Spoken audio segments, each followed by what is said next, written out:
你話冇啊冇啊？係㗎。傻！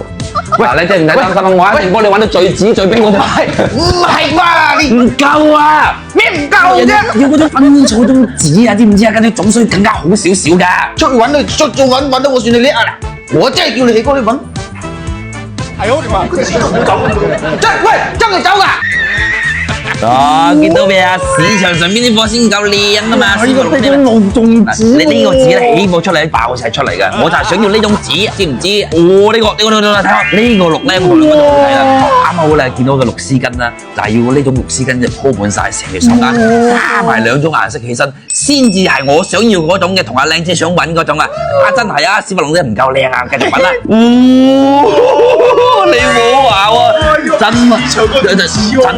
真係嗰種新料嚟，睇我啱我呢個位置咧，嗱我呢個貨頭嘅位置，啱好幾條手鐲，我同你講，你真係肯定好滿意，啱好啲顏色又夠甜係嘛？係咪？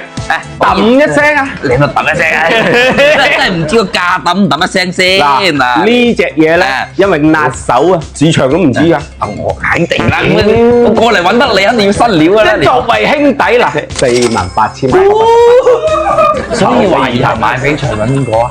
第哥啊嘛，真係啊！揾其他人做咩啊？係嘛？嗱，我就要呢個位置嘅啫，啱好呢個位置，我唔要晒㗎嘛，係嘛？俾到你8,800，得唔得？你唔好逼我開張改你出去喎！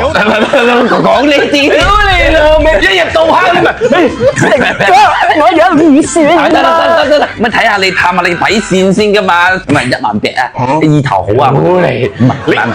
唔好接你隔定要你打我唔好，等我搶走啦！嗱，你聽我講先成。嗱，成哥，嗱5月4號咧有個大波住咧，記得我哋傾得掂嘅係嘛？到時咧開播嗰陣時，我唔知咧，到時咧話阿成哥話閪佬都唔大氣嘅。